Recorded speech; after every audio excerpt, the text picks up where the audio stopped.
Good morning guys! Pitas tayo ng ampalaya. Ito yung ating ampalaya.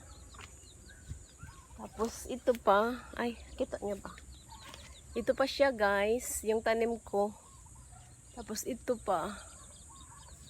Tapos ito pa. O, diba? Wait lang. Kuha tayo ng kutsilyo or gunting.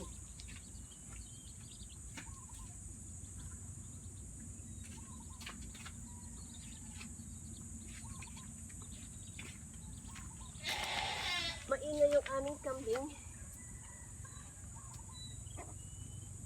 Ito siya.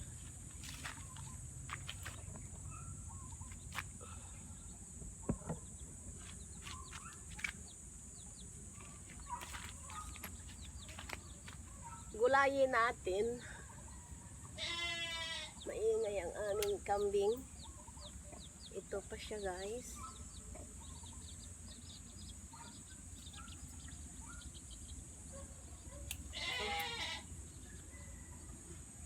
Ito yung buto na galing ko sa UAE.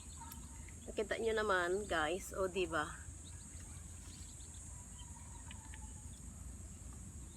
Tanggalin na natin. Yung isa pa. Ayan. O.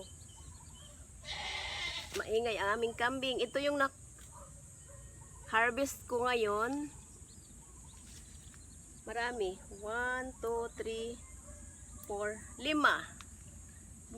May pang lagay na tayo mamaya sa gulay. Basta masipag ka magtanim. Basta masipag ka magtanim. Ito lang yung aking bahay. Tapos ito lang yung mga 10 hakbang. Yun lang yung tanim ko. Tapos ito na ang bahay ko. Ito na yung ating na-harvest guys. O diba, marami na. Nagluluto ako kasi nagpatanim kami ng palay sa palayan. Kailangang maaga makaluto para pagdating ng mga nagtanim, kakain na lang. See you guys. Thanks for watching. Madilim.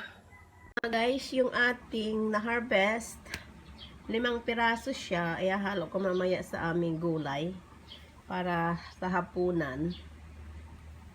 Ang gulay namin ngayon ay munggo, tapos nag-adobo ako ng manok, tapos tuyo kasi nagpatanim kami ng palay, yun ang inulam nila. Nag-adobo ako ng manok din, saka may gulay. So mahirap kasi magtrabaho na gutom, so kailangan mong pakainin yung nagatrabaho. So ito yung ating na-harvest guys. Unang harvest pa yan, marami pang bunga doon.